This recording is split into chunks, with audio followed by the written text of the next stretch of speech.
નમસ્કાર બાળકો, સો મજામાં ને? જો આપણે વંદાનું પાચન તંત્ર પૂરું કરી ગયા. હવે આજે જોઈએ વંદાનું રુધિરાભિસરણ તંત્ર. રુધિરાભિસરણ તંત્ર એટલે શું? તો કે રુધિરાભિસરણ તંત્ર એટલે પરિવહન તંત્ર, જેને આપણે કહીએ એ. દાખલા તરીકે આપણા શરીરમાં પણ જો એક સરસ મજાનું પરિવહન તંત્ર આવેલું છે, જેમાં હૃદય, રુધિર વાહિનીઓ એ બધાનો સમાવેશ થાય અને એ પરિવહન તંત્ર દ્વારા આપણા શરીરમાં રુધિરનું પરિવહન થાય. તો વંદામાં પણ આવું પરિવહન તંત્ર કે રુધિરાભિસરણ તંત્ર આવેલું છે. જોઈએ તો વંદાનું રુધિરાભિસરણ તંત્ર કેવું છે? સૌથી પહેલી વાત તો કે ખુલ્લું છે.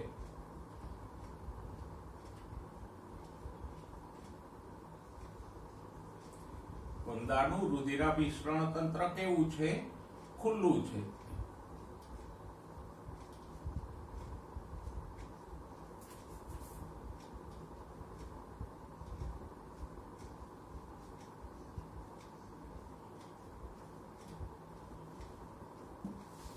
ખુલ્લું રુધિરાભિસરણ તંત્ર કોને કહેવાય? તો કે એમાં રુધિર વાહિનીઓનો અભાવ હોય.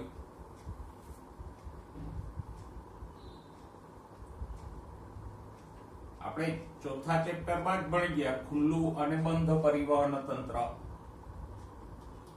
તો અહીંયા રુધિર વાહિનીઓ એટલે કે ધમનીઓ, શિરાઓ વગેરેનો અભાવ હોય.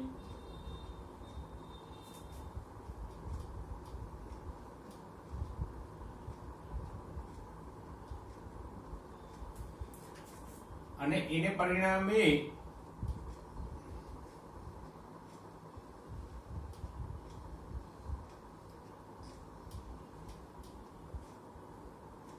શરીર ગુહામાં રુધિર મુક્ત રીતે ભરેલું હોય.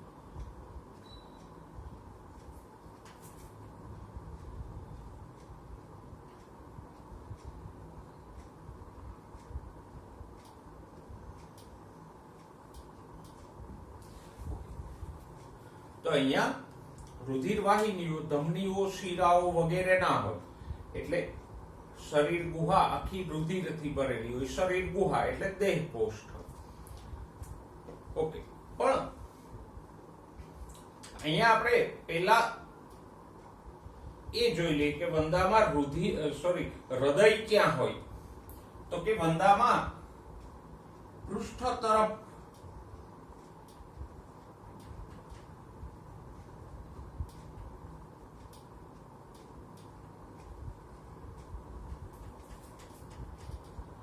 સ્નાયુલ અને ખંડોયુક્ત હૃદય હોય.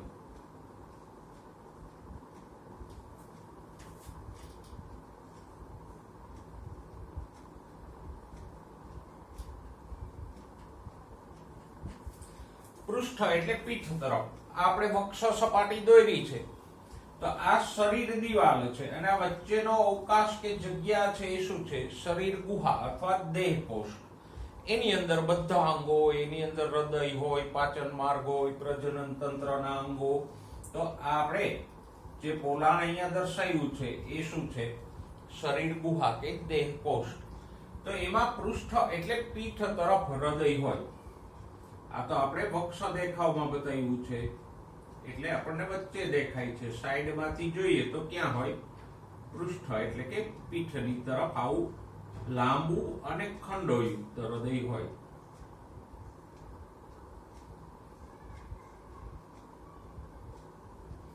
આમ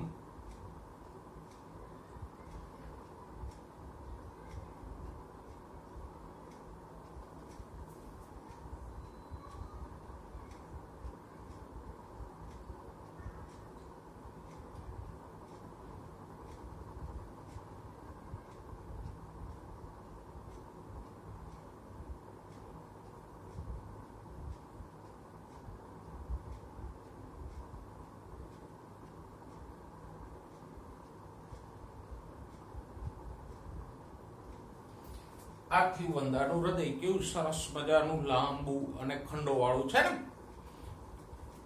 હવે અહીંયા રુધિરવાહિનીઓ અલ્પ વિકસિત હોય, આ આગળનો ભાગ છે એ જ એની રુધિરવાહિની આપણે કહી શકીએ, એને કહેશું અગ્ર મહાધમની.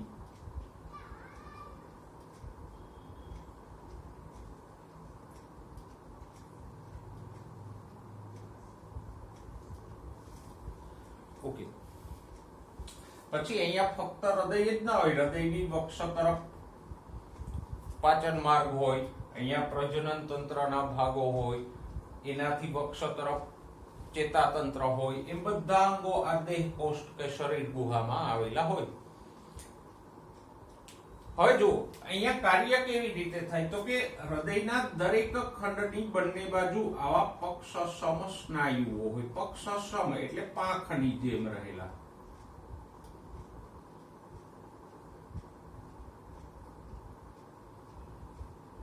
તો વંદાના હૃદય સાથે કયા સ્નાયુઓ જોડાયેલા છે? પક્ષસમ સ્નાયુઓ. અને દરેક ખંડના જોડાણ સ્થાને વાલ્વ યુક્ત છિદ્રો હોય. અહીંયા દરેક ખંડ જોડાય ત્યાં આવા છિદ્રો આવેલા હોય, એને કહેવાય મુખિકા. આ છિદ્રોને શું કહેવાય? મુખિકાઓ. હવે પ્રક્રિયા કેવી રીતે થાય તો કે આ પક્ષસમ સ્નાયુઓનું સંકોચન વિકોચન થાય એટલે હૃદય સંકોચાય કે ફૂલે. હૃદયનું સંકોચન થાય તો આ અગ્ર મહાધમનીમાંથી રુધિર અગ્ર મહાકોટરમાં ઠલવાયા અને પછી રુધિર મુક્ત રીતે આખી શરીર ગુહામાં આમ વહેતું રહે.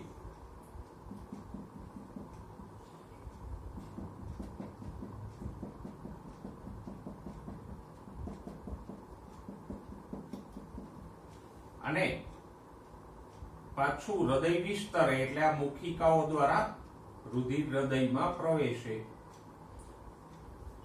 તો આમ અગ્ર મહાધમનીના આગળના છેડેથી રુધિર બહાર આવે અને મુખિકાઓ દ્વારા રુધિર અંદર જાય. પણ હૃદયમાંથી રુધિર બહાર આવે અને પાછું જાય એ દરમિયાનમાં એ આ શરીર ગુહામાં મુક્ત રીતે વહે છે અને એને પરિણામે આપણે આ પરિવહન તંત્રને કેવું કહીએ? ખુલ્લું. આપણામાં આમ કે રુધિર બહાર નથી રહેતું, એ ધમનીઓ એમાંથી રુધિર કેશિકાઓ અને શીરાઓની અંદર અંદર જ વહે છે. તો આ ખુલ્લું પરિવહન તંત્ર છે. આપણું પરિવહન તંત્ર બંધ પ્રકારનું છે. ગુડ. તો અહીંયા આવું ખુલ્લું પરિવહન તંત્ર હોય એને પરિણામે શરીર ગુહા આખી રુધિરથી ભરેલી રહી અને બાકીના અંગો છે, પાચન તંત્રના અંગો કે એ બધા અંગો એ રુધિરની અંદર ડૂબેલા રહે. હવે જરા કલ્પના કરો કે અહીંયા આમ પાચન તંત્ર હોય તો એ પણ રુધિરમાં ડૂબેલું રહે અને આ રુધિરથી ભરેલી શરીર ગુહા કે દેહ કોષ્ઠને એટલે જ આપણે શું કહીએ? રુધિર ગુહા પણ કહીએ, કારણ કે દેહ કોષ્ઠ અથવા તો શરીર ગુહા અહીંયા રુધિરથી ભરેલી છે એટલે એને આપણે રુધિર ગુહા પણ કહીશું. ઓકે, જોઈએ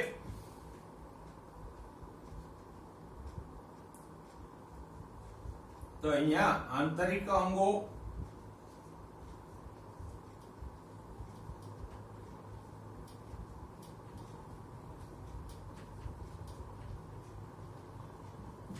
રુધિરમાં ડૂબેલા હોય.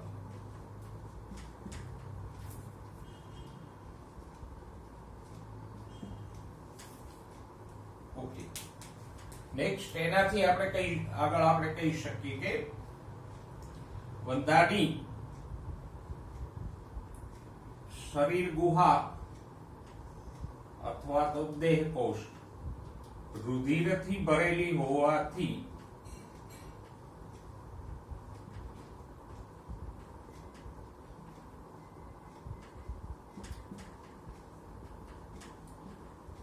એને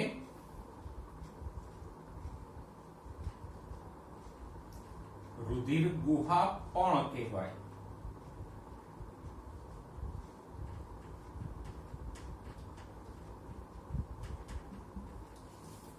સમજાઈ ગયું? તો વંદાનું આખું પરિવહન તંત્ર આપણે જોયું. ઓકે, હવે વંદાના રુધિરની વાત કરીએ કે વંદામાં રુધિર કેવું છે, તો કે વંદાનું રુધિર રંગહીન છે.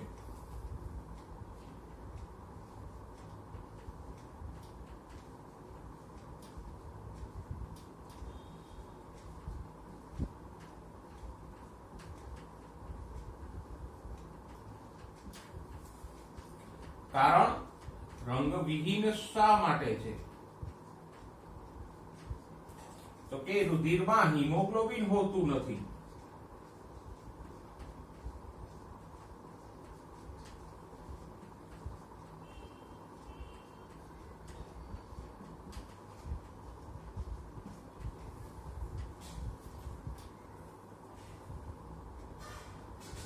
આપણું રુધિર લાલ એટલા માટે છે કે એમાં હિમોગ્લોબિન હોય છે. વંદાના રુધિરમાં હિમોગ્લોબિન હોતું નથી, એટલે વંદાનું રુધિર કેવું છે, રંગહીન છે. અને આવા રંગહીન રુધિરને શું કહેવાય, હિમોલિમ્ફ.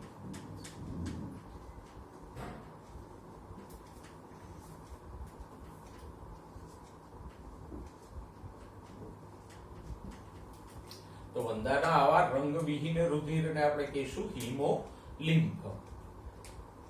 ઓકે, વંદાના રુધિરમાં હિમોગ્લોબિનની આવશ્યકતા પણ નથી. શા માટે વંદામાં હિમોગ્લોબિનની જરૂરિયાત નથી, તો કે આગળ ઉપર આપણે જોઈશું કે વંદામાં O2CO2 ના વહન માટે એક અલગથી નલિકાઓનું જાળું આવેલું છે.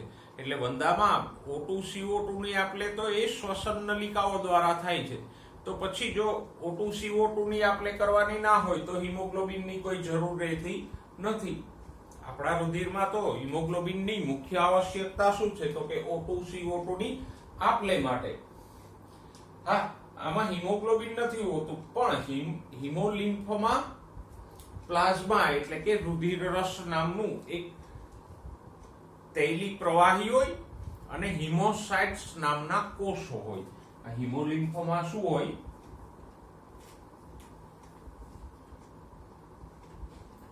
હિમોસાઇટ્સ નામના કોષો હોય અને પ્રવાહી હોય.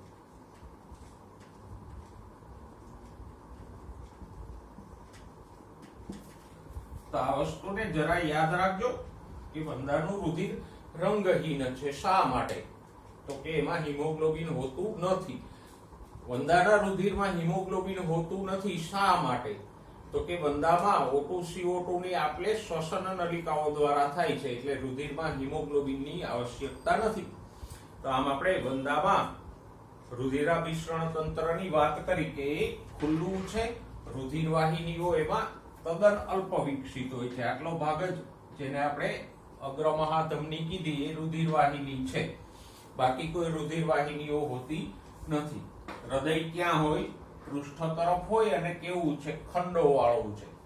એની સાથે આવા પક્ષસમ સ્નાયુઓ જોડાયેલા છે હૃદય સાથે, અને આ પક્ષસમ સ્નાયુઓના સંકોચન વિકોચનથી જ હૃદયમાં રુધિરની અવર જવર થાય.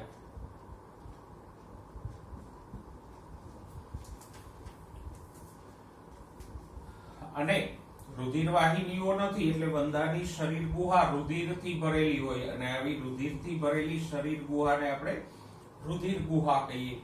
વંદાના રુધિરમાં હિમોગ્લોબિન નથી, પણ હિમોસાઇટ્સ નામના કોષો છે, અને આવા હિમોગ્લોબિન વગરના રંગહીન રુધિરને આપણે શું કહીએ, હિમોલિમ્ફ. તો આ થઈ વંદાના રુધિરાભિસરણ તંત્રની ચર્ચા. હવે વાત કરીએ વંદામાં શ્વસન તંત્રની. તો વંદામાં શ્વસન તંત્ર તરીકે એક શ્વાસ વાહિકાઓનું કે શ્વસન નલિકાઓનું જાળું આવેલું હોય આખા શરીરમાં. જેમ આપણા શરીરમાં ધમનીઓ અને શિરાઓનું જાળું પ્રસરેલું છે, વંદામાં એને બદલે શ્વસન નલિકાઓનું જાળું પથરાયેલું હોય. અને એના માટે વંદામાં 10 જોડ શ્વસન છિદ્રો હોય કે જે અહીંયા વક્ષ પાર્શ્વ બાજુએ ખુલે. વક્ષ બાજુએ ખરા, પણ વચ્ચે નહીં, પાર્શ્વ બાજુએ થોડા.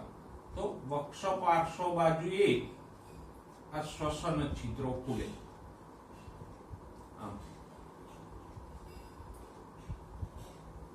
ઉરસમાં 2 જોડ હોય અને બાકીની 8 જોડ ઉદર પ્રદેશમાં હોય. તો વંદામાં કુલ શ્વસન છિદ્રો કેટલા આવેલા છે? યાદ રાખજો ખાસ, 10 જોડ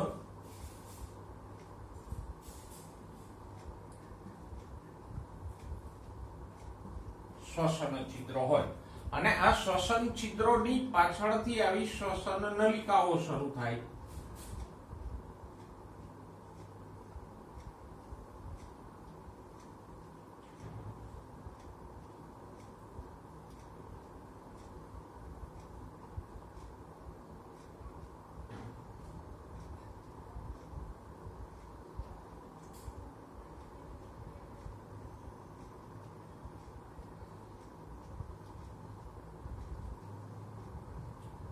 આમ બધા શ્વસન છિદ્રોની પાછળ આવી શ્વસન નલિકાઓ આવેલી હોય અને પછી આ શ્વસન નલિકાઓ નાની નાની શાખાઓમાં વિભાજિત થતી જાય. આ જે શ્વસન નલિકાઓ છે આગળ જતા શાખાઓ ઉપશાખાઓમાં વિભાજિત થઈ જાય અને નાની નાની નાની નાની શ્વાસવાહિકાઓમાં ફેરવાઈ જાય. તો આ સૂક્ષ્મ વાળ કરતાંય પાતળી શ્વાસવાહિકાઓ બધી પેશીઓ સુધી ફેલાયેલી હોય. જેમ આપણામાં કેમ પાતળી રુધિર કેશિકાઓ બધી પેશીઓમાં પથરાયેલી હોય, એમ આ શ્વસન છિદ્રોથી શરૂ થયેલી શ્વસન નલિકાઓ સૂક્ષ્મ શ્વાસવાહિકાઓમાં ફેરવાઈ જાય અને આ શ્વાસવાહિકાઓનું જાળું આખા શરીરમાં પથરાયેલું હોય. તો સિમ્પલ છે, આ શ્વસન છિદ્રો દ્વારા ઓક્સિજન અંદર જાય, શ્વાસવાહિકાઓની મદદથી એ બધી જ પેશીઓમાં પ્રસરે. આમ અને એ કોષોને ઓક્સિજન પૂરું પાડે. કોષોમાંથી ઉત્પન્ન થયેલો CO2 પાછો શ્વસન છિદ્રો દ્વારા બહાર નીકળી જાય. તો અહીંયા આવું એક શ્વસન નલિકાઓનું જાળું શ્વસન તંત્ર તરીકે આવેલું હોય. આ શ્વસન છિદ્રો છે એ વાલ અને દડલોમથી નિયંત્રિત હોય, જેથી કરીને એની ખોલબંધ પણ થઈ શકે અને દડલોમને કારણે એમાં કોઈ રજકણો પણ પ્રવેશે નહીં. તો આવું વંદામાં શ્વસન નલિકાઓ અને શ્વાસવાહિકાઓનું જાળું શ્વસન માટે આવેલું હોય અને આ નલિકાઓ દ્વારા O2 CO2 ની આપલે સીધી જ થઈ જાય છે, એટલે અહીંયા રુધિરમાં હિમોગ્લોબિનની આવશ્યકતા નથી. ઓકે, ખાસ યાદ રાખજો, વંદામાં શ્વસન છિદ્રોની સંખ્યા કેટલી છે? તો કે 10 જોડ શ્વસન છિદ્રો વંદામાં આવેલા છે. તો આપણે વંદાના શ્વસન તંત્રની ચર્ચા અહીંયા પૂરી કરીએ. હવે જોઈએ વંદામાં ઉત્સર્જન તંત્ર. ઉત્સર્જન એટલે શું? તો કે શરીરમાંથી નકામા પદાર્થોને દૂર કરવા. અને ખાસ કરીને દરેક પ્રાણીમાં નાઇટ્રોજન યુક્ત નકામા પદાર્થોને દૂર કરવા માટે કોઈને કોઈ તંત્ર કે રચનાઓ આવેલી હોય જ છે. જેમ કે પૃથુકૃમિઓમાં ઉત્સર્જન માટે જ્યોત કોષો હતા. મનુષ્યમાં ઉત્સર્ગ અંગ તરીકે મૂત્રપિંડો હોય છે. તો આવા જે ઉત્સર્જન અંગો છે એ શરીરમાંથી નાઇટ્રોજન યુક્ત નકામા દ્રવ્યો, દાખલા તરીકે એમોનિયા, યુરિયા કે યુરિક એસિડ સ્વરૂપે એને એકઠા કરી અને નિકાલ કરે. તો વંદામાં પણ ઉત્સર્જન માટેની રચનાઓ આવેલી હોય અને એ રચનાઓ કઈ છે? તો કે માલપીજ્યન નલિકાઓ.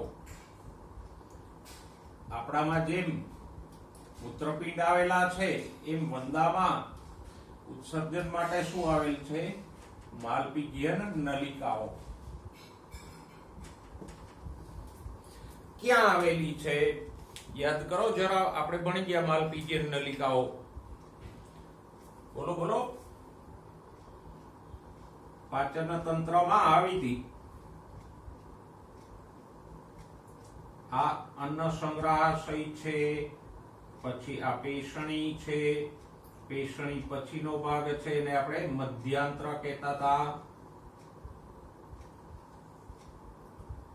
અને મધ્યાંત્ર પછીનો ભાગ છે એને આપણે શેષાંત્ર કહેતા હતા, પશ્ચાંત્ર કહેતા હતા. તો આ મધ્યાંત્ર, આ પશ્ચાંત્ર. તો આ મધ્યાંત્ર અને પશ્ચાંત્રના જોડાણ સ્થાને આવી પાતળી નલિકાઓ હોય જેને કહેવાય માલપિજ્જન નલિકાઓ. કેટલી હોય તો કે માલપિજ્જન નલિકાઓની સંખ્યા હોય 150 જેટલી. સ્થાન ક્યાં છે તો કે મધ્યાંત્ર અને શેષાંત્રના જોડાણ સ્થાને આ માલપિજ્જન નલિકાઓ આવેલી હોય. આ માલપિજ્જન નલિકાઓ છે એ પક્ષમલ કોષો ધરાવે. એની અંદર પેલા પક્ષમલ અધિચ્છદના કોષો હોય કે જે નાઇટ્રોજન યુક્ત નકામા દ્રવ્યોનું શોષણ કરી લે. કેવી રીતે કરી લે તો કે જુઓ, આ બધી માલપિજ્જન નલિકાઓ હિમોલિમ્ફમાં ડૂબેલી હશે, કારણ કે આપણે જાણીએ છીએ અહીંયા શરીર ગુહામાં હિમોલિમ્ફ એટલે કે રુધિર ભરેલું હોય. તો જો બધી માલપિજ્જન નલિકાઓ આ હિમોલિમ્ફની અંદર ડૂબેલી રહી અને હિમોલિમ્ફમાંથી ઉત્સર્ગ દ્રવ્યો શોષી લે અને શોષીને શેમાં ફેરવે છે તો કે યુરિક એસિડ સ્વરૂપે. બંધો કેવો છે તો કે યુરિક એસિડ ત્યાગી છે.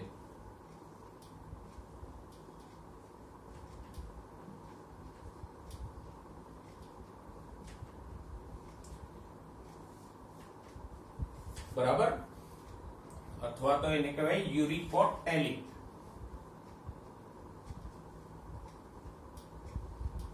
અંગ્રેજીમાં એને શું કહેશું? યુરિકોટેલિક. ગુજરાતીમાં કહેશું યુરિક એસિડ ત્યાગી. આ નાઇટ્રોજન યુક્ત જે નકામા પદાર્થો હોય એનો પ્રાણી 3 સ્વરૂપે નિકાલ કરી શકે. કયા? એક તો એમોનિયા સ્વરૂપે કોઈ પ્રાણીઓ નિકાલ કરે,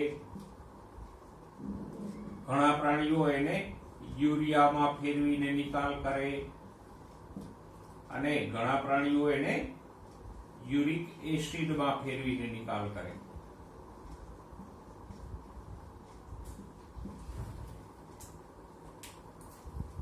દેડકાનો ટેડપોલ છે એ યુરિયા સ્વરૂપે નાઇટ્રોજન યુક્ત ઉત્સર્ગ દ્રવ્યના નિકાલ કરે.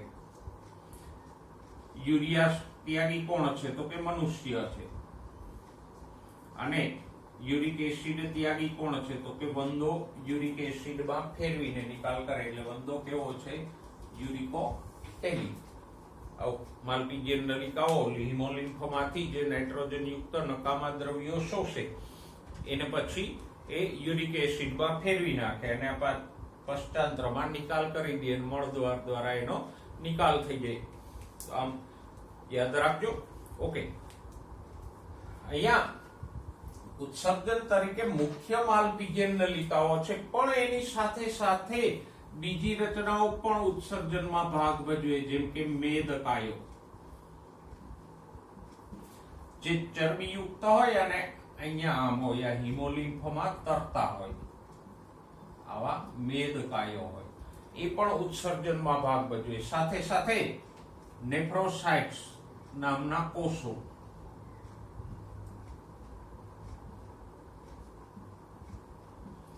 આ નેફ્રોસાઇટ છે એને આપણે ઉત્સર્ગ કોષો પણ કહી શકીએ. એ અને ત્રીજી છે યુરિકોઝ ગ્રંથિઓ.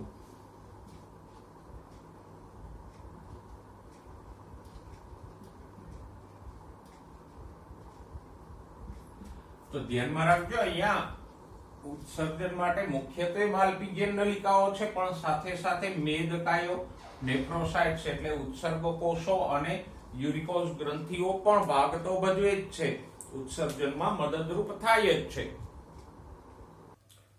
હવે જોઈએ વંદાનું ચેતાતંત્ર. જો બાળકો, આમ તો વંદાનું ચેતાતંત્ર જે લાક્ષણિક અપૃષ્ઠવંશીઓનું ચેતાતંત્ર આપણે ભણી ગયા એવું જ હોય. એવું જ એટલે કેવું જ હોય તો કે વક્ષ બાજુએ આવેલું ચેતાકંદો અને ચેતારજ્જુથી બનેલું હોય. ચેતારજ્જુ બેવડી અને નક્કર હોય. એ આપણે ચોથા ચેપ્ટરમાં પણ ભણી ગયા અને અળસિયામાં પણ આ જ પ્રકારનું ચેતાતંત્ર ભણી ગયા. જોઈએ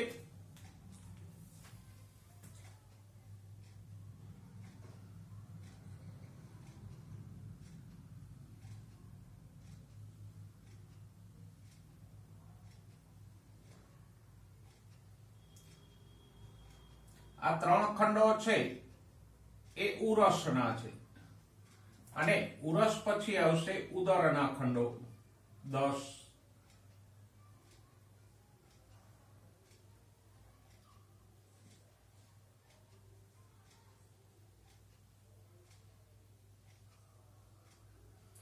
આ રીતે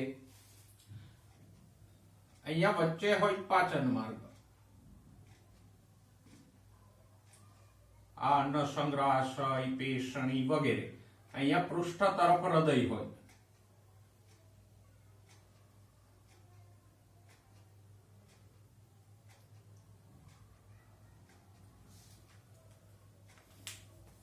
તો વંદાનું ચેતાતંત્ર શ્રેણીબદ્ધ ચેતાકંદોનું બનેલું હોય, પણ એમાં એક ચેતાકડી આવેલી હોય. ચેતાકડી ક્યાં હોય તો કે અહીંયા આમ અન્નનળીની ઉપર બે ચેતાકંદો હોય.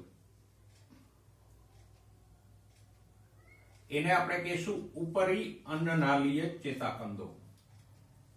અળસિયામાં કંઠનળીની બાજુમાં હતા એટલે ઉપરી કંઠનાલીય અને અધો કંઠનાલીય કહેતા હતા. અહીંયા અન્નનળીની ઉપર છે એટલે ઉપરી અન્નનાલીય ચેતાકંદો.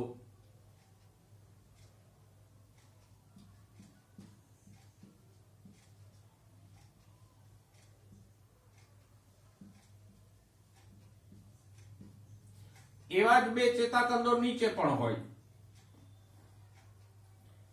તો આને ઉપરી અન્નનાલીય કીધા, તો આ બંનેને શું કહીશું? અધો અન્નનાલીય ચેતાકંદો.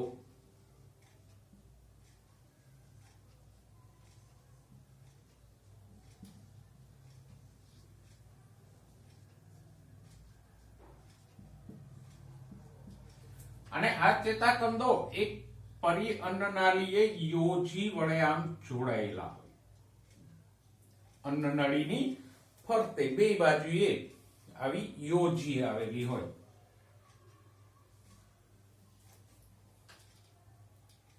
આને કહીશું પરી અન્નનાલીય. પરી એટલે ફરતે, અન્નનળીની ફરતે છે એટલે પરી અન્નનાલીય, અને ઉપર નીચેના ચેતાકંદોને જોડે છે માટે યોજી. તો આવી પરી અન્નનાલીય યોજી હોય. તો આને આપણે વંદાનું મગજ કહી શકીએ. આ ત્રણેય રચનાઓથી જે બન્યું છે એને શું કહીશું? ચેતાકડી. કારણ કે આખી રચના કેવી બની? એક રિંગ કે કડી જેવી બની ને. ઉપરી અન્નનાલીય ચેતાકંદો, અધો અન્નનાલીય ચેતાકંદો અને પરી અન્નનાલીય યોજી થી આખી જે રચના બની એ કેવી બની? એક રિંગ જેવી. એટલે એને કહીશું ચેતાકડી. એને જ આપણે વંદાનું મગજ કહી શકીએ. હવે આ અધો અન્નનાલીય ચેતાકંદોમાંથી બે ચેતારજ્જુઓ નીકળ્યા.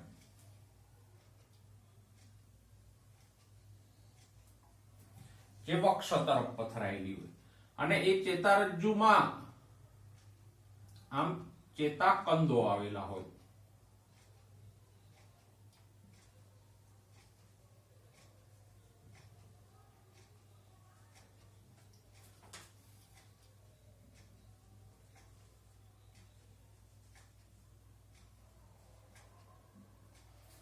અને આ ચેતાકંદોમાંથી પછી ચેતાઓ નીકળી અને જે તે ખંડના અંગોમાં પ્રસરે.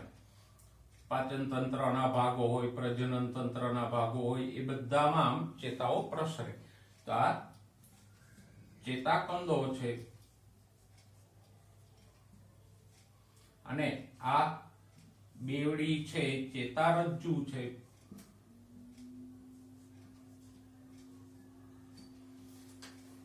તો આ વંદામાં આ રીતે ચેતાતંત્ર હોય, ચેતાકડી હોય અને બેવડી ચેતારજ્જુ હોય, એની ઉપર ચેતાકંદો આવેલા હોય.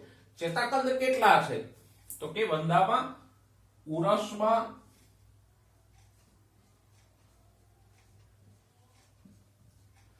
3 હોય અને ઉદરમાં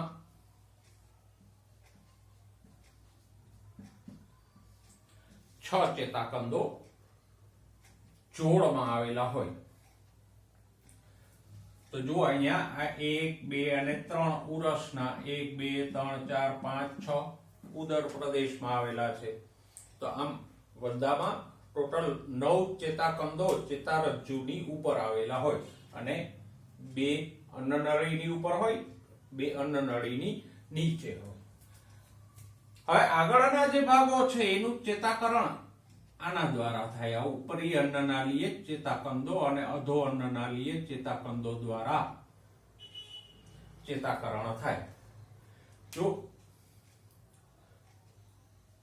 આ જે મગજનો ભાગ છે જેને આપણે મગજ કીધું છે એના દ્વારા આ બધાનું ચેતાકરણ થાય. સ્પર્શકો અને આંખોનું ચેતાકરણ આ ઉપરી અન્નનાળીય ચેતાકંદો કરે. મુખાંગોનું ચેતાકરણ અધો અન્નનાળીય ચેતાકંદોમાંથી થાય. પણ હવે એક વિશેષ વાત અહીંયા કે વંદાનું આ જે મગજ છે એ ક્યાં છે? શીર્ષમાં નથી પણ ઉરસમાં છે. એટલે વંદાનું શીર્ષ આપણે કાપી નાખીએ તો પણ વંદો જીવતો રહેશે. લગભગ એકાદ અઠવાડિયા સુધી કે જ્યાં સુધી એની પાસે ખોરાકનો સંગ્રહ હશે ત્યાં સુધી એ જીવતો રહેશે. કારણ કે શીર્ષ કાપવાથી એની આંખો ને મુખ ને એ બધું નાશ પામે છે, પણ ચેતાતંત્રને ખાસ કોઈ અસર નથી થતી. જે મનુષ્યમાં કેમ મુખ્ય ચેતાતંત્ર ક્યાં છે? શીર્ષમાં. મગજ એ આપણા ચેતાતંત્રનો મુખ્ય હિસ્સો છે અને એ ક્યાં હોય?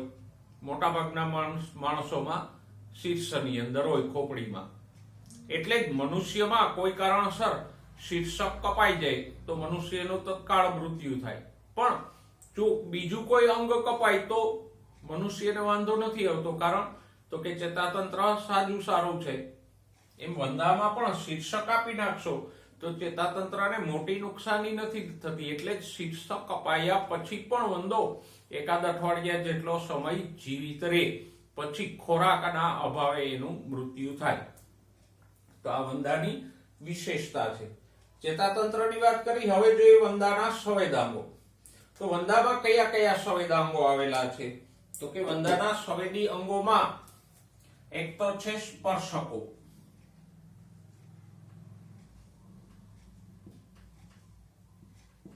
જે પેલા બે તાંતણા જેવા હોય એ શીર્ષ ઉપર એ સ્પર્શ સંવેદના અનુભવે. પછી છે આંખો. શીર્ષ ઉપર બે સંયુક્ત આંખો આવેલી હોય.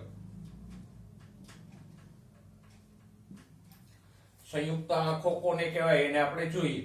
પછી વક્ષ જંભમૃષો, પુચ્છસૂળ એ બધા સંવેદી અંગો છે.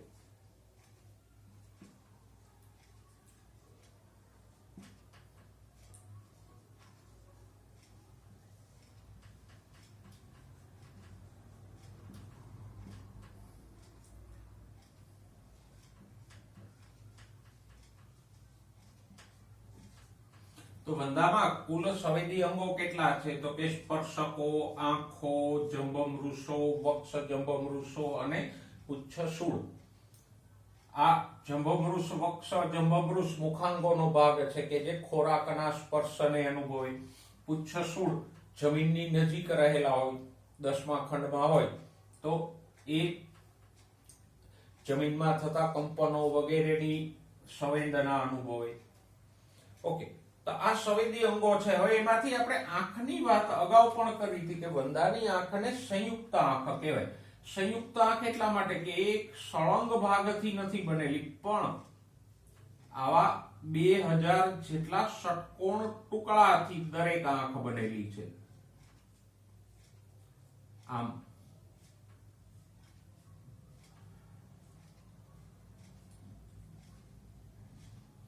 આવા કેટલા નાના નાના ટુકડાઓ હોય?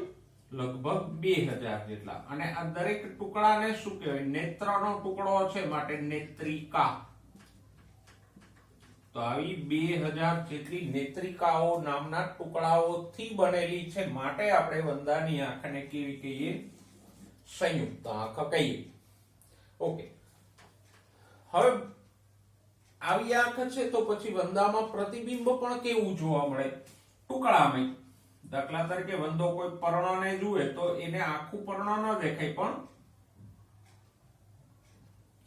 આમ ટુકડા ટુકડા દેખાય. આપણે જાણીએ છીએ કોઈ નાના નાના કાચથી બનાવેલી વસ્તુ હોય, અરીસાના ટુકડાથી, તો એમાં આપણને પ્રતિબિંબ કેવું દેખાશે? દરેક નેત્રિકામાં એક એક ટુકડો દેખાશે. તો આવા ટુકડાઓથી બનતા પ્રતિબિંબને શું કહેવાય? મોઝેઇક પ્રતિબિંબ.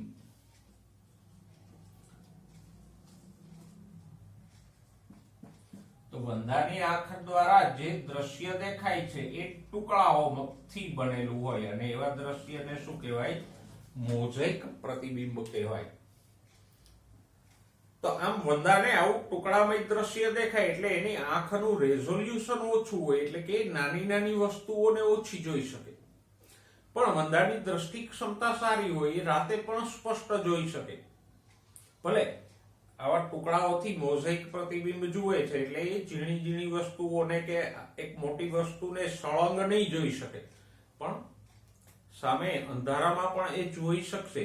આપણી આંખનું રેઝોલ્યુશન વધારે છે વંદા કરતા, પણ રાત્રિ દ્રશ્યતા આપણી આંખમાં ઓછી છે. મંદ પ્રકાશમાં કે અંધારામાં આપણે જોઈ શકતા નથી. તો આપણી આંખ અને વંદાની આંખ વચ્ચે આ તફાવત છે કે આપણી આંખ સાદી આંખ છે, એક જ ભાગથી બનેલો હોય લેન્સ, જ્યારે વંદાની આંખ સંયુક્ત આંખ છે જેમાં 2000 જેટલા ટુકડાઓ આવેલા હોય.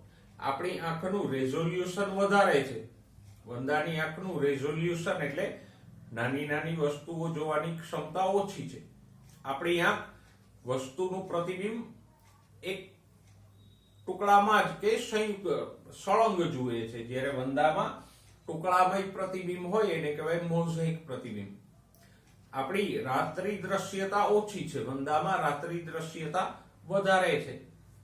તો અહીંયા આપણે બે મુદ્દાઓની ચર્ચા કરી. એક તો વંદાનું ચેતાતંત્ર જોયું અને બીજું વંદાના સંવેદી અંગો જોયા. સંવેદી અંગોમાં પણ ખાસ કરીને વંદાની આંખની ચર્ચા કરી.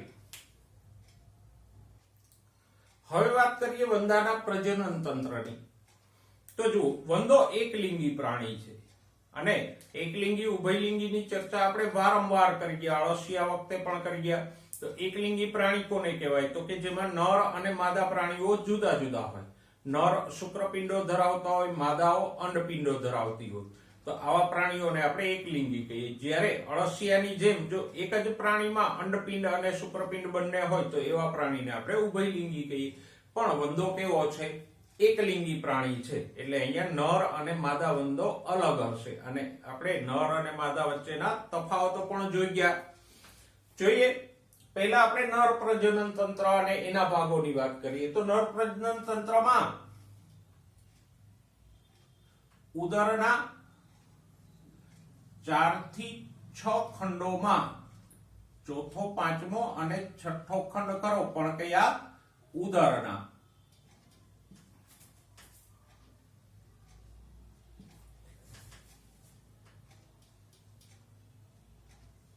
બે શુક્રપિંડ આવેલા હોય.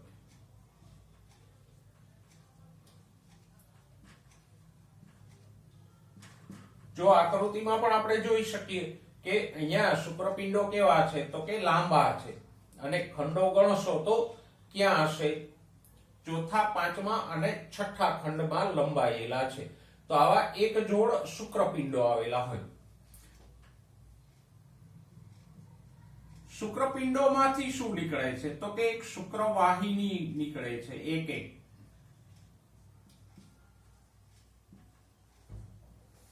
જો આકૃતિમાં આપણને દેખાય છે બંને શુક્રપિંડમાંથી એક શુક્રવાહિનીઓ નીકળે.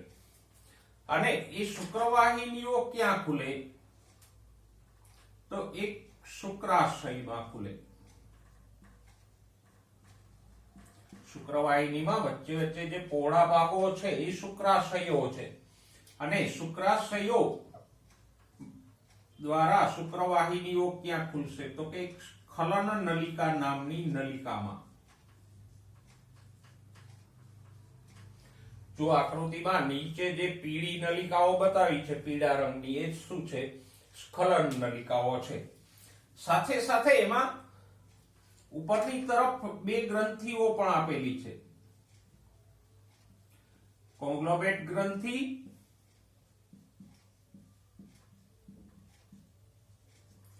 અને બીજી છે છત્રાકાર ગ્રંથિ.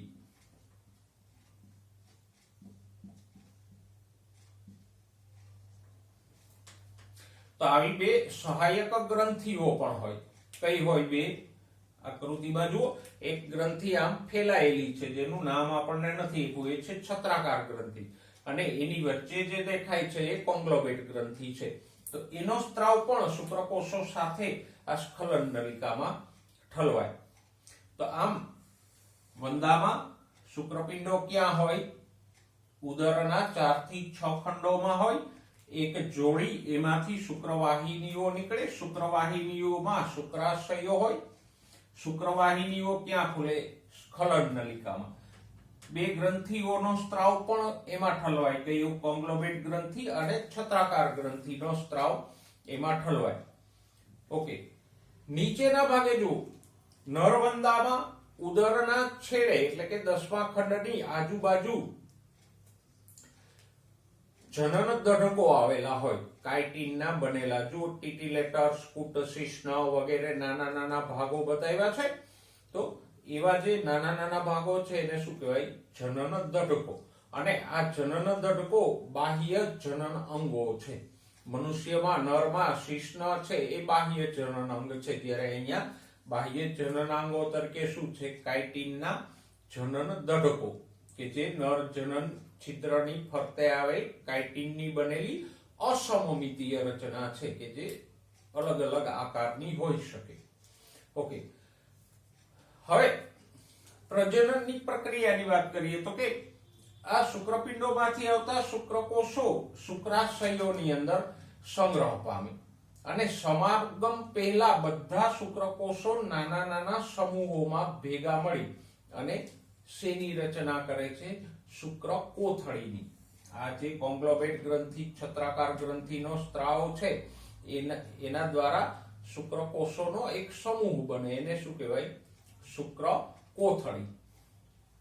બરાબર. અને એ સમાગમ દરમિયાન માદાના શરીરમાં મુક્ત થશે. ઓકે, છત્રાકાર ગ્રંથિનું સ્થાન યાદ રાખજો, ક્યાં હોય? 6ઠા અને 7મા ખંડમાં એ ફેલાયેલી હોય, ઉદરના. તો આ નર પ્રજનન તંત્ર અને એના ભાગોની ચર્ચા આપણે કરી. હવે વાત કરીએ માદા પ્રજનન તંત્રની. તો જો જેમ નરમાં એક જોડ શુક્રપિંડ હતા, એમ માદામાં એક જોડ અંડપિંડો હોય. અંડપિંડો ક્યાં આવેલા છે? તો કે અંડપિંડો શુક્રપિંડ કરતા પણ વધારે લાંબા છે.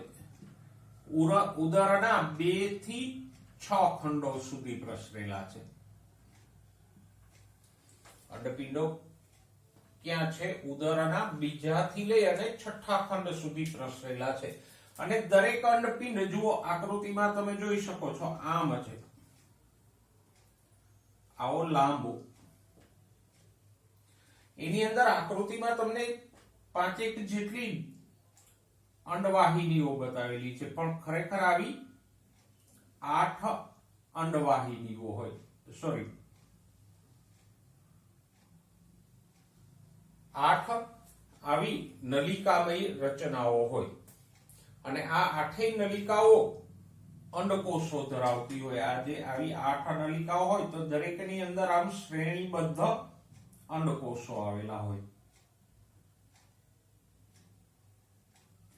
તો દરેક અંડપિંડમાં આવી 8 નલિકામય અંડપુટ્ટિકાઓ આવેલી હોય.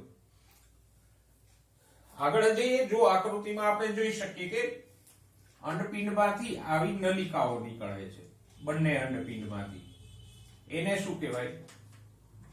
તો કે એને કહેશું અંડવાહિની.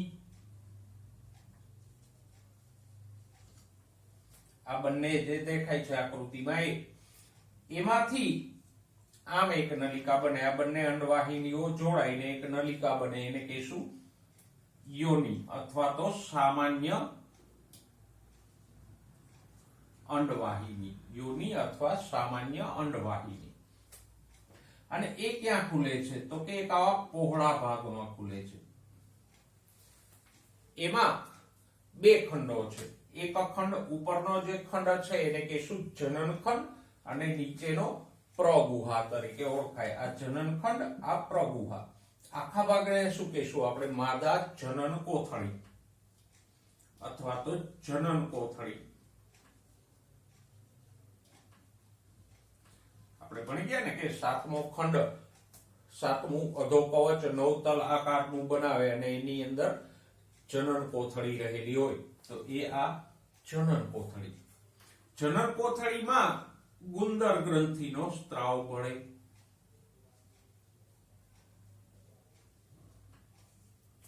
ચોક બાજુમાં જે વૃક્ષની શાખા જેવી રચનાઓ દેખાય છે એને શું કહીશું? ગુંદર ગ્રંથિઓ. ઓકે. છઠ્ઠા ખંડમાં માદામાં એક જોડ શુક્ર સંગ્રહાશયો આવેલા હોય. અહીંયા ઉપરની તરફ છઠ્ઠા ખંડમાં શુક્ર સંગ્રહાશયો હોય, કારણ કે મોટાભાગના કીટકો એ વિશેષતા ધરાવે કે માદા નરના શુક્રકોષોનો સંગ્રહ કરી રાખે અને પછી માદા ઈચ્છે ત્યારે એ શુક્રકોષોથી ફલન થાય. તો આમ અહીંયા શુક્રકોષોનો સંગ્રહ કરવા માટે શુક્ર સંગ્રહાશયો છે. ક્યાં છે? છઠ્ઠા ખંડમાં છે. અને કેનામાં છે? નરમાં નથી, માદામાં છે. શુક્ર સંગ્રહાશયો કોની પાસે છે? માદા પાસે. તો સમાગમ વખતે નર જે શુક્રકોષોનો ત્યાગ કરે એનો સંગ્રહ માદા આમાં કરી રાખે અને પછી માદા ઈચ્છે ત્યારે આ શુક્રકોષોથી એ ફલન કરશે. આમ અહીંયા શુક્ર સંગ્રહાશયો માદામાં આવેલા છે. તો માદા પ્રજનન તંત્ર સહેલું છે. અંડપિંડો, એમાંથી અંડવાહિની, એમાંથી બને યોની અને જનન કોથળી. જનન કોથળી અહીંયા માદા જનન છિદ્ર દ્વારા લગભગ 7મા ખંડના છેડે ખુલશે. હવે વાત કરીએ ફલન અને ગર્ભ વિકાસની. તો જો નરમાં આપણે જોઈ ગયા કે શુક્રકોષો ભેગા મળી અને એક શુક્ર કોથળી કે સમૂહની રચના કરે. એ શુક્રકોષો આ શુક્ર સંગ્રહાશયની અંદર સંગ્રહાય. અંડકોષો ક્યાં આવે? તો કે અહીંયા જનન કોથળીમાં. તો માદા ઈચ્છે ત્યારે એ આ શુક્રકોષોને પણ જનન કોથળીમાં લાવી અને ફલન કરાવે. અહીંયા ફલન થાય એટલે ફલિતાંડો બને અને પછી આ ફલિતાંડો પેલી ગુંદર ગ્રંથિના સ્ત્રાવ દ્વારા એક ઘેરા રતાશ પડતા આવા સમૂહમાં ફેરવાય છે. આ ફલિત અંડકોષોની ફરતે કે ફલિતાંડોની ફરતે ગુંદર ગ્રંથિના સ્ત્રાવથી એક આવો આવરણ બની જાય. એને શું કહેવાય? અંડ ઘર. અને પછી માદા આવા અંડઘરોનો માદા જનન છિદ્ર દ્વારા નિકાલ કરી દે. સામાન્ય રીતે અંડઘરો જમીનની તિરાળો કે ભેજયુક્ત જગ્યાઓમાં જે સૂક્ષ્મ તિરાળો હોય નાની એ માર્ગ મુક્ત કરે અને આજુબાજુમાં ખોરાક હોય એવી જગ્યાઓ માદાઓ પસંદ કરે, જેથી કરીને ઈંડામાંથી જે બાળ પ્રાણીઓ નીકળે એને ખોરાક મળી રહે. ખાસ અંડરલાઈન કરજો, સરેરાશ માદા 9 થી 10 અંડઘર ઉત્પન્ન કરે અને પ્રત્યેક અંડઘર 14 થી લઈ અને 16 ઈંડાઓ ધરાવે. એટલે વંદામાં ટોટલ મળીને કેટલા ઈંડાઓ પેદા થાય? દાખલા તરીકે બે નાની સંખ્યાઓનો ગુણાકાર કરો તો 9 અંડઘરો પેદા થાય અને એમાં દરેકમાં 14 ફલિતાંડો હોય તો કેટલા થયા?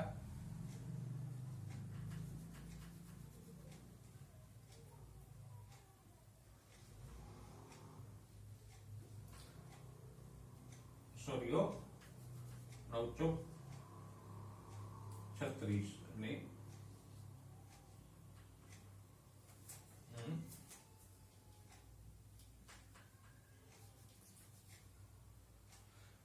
10 અંડઘર હોય તો 140 અને 9 હોય તો એમાંથી -14 કરો એટલે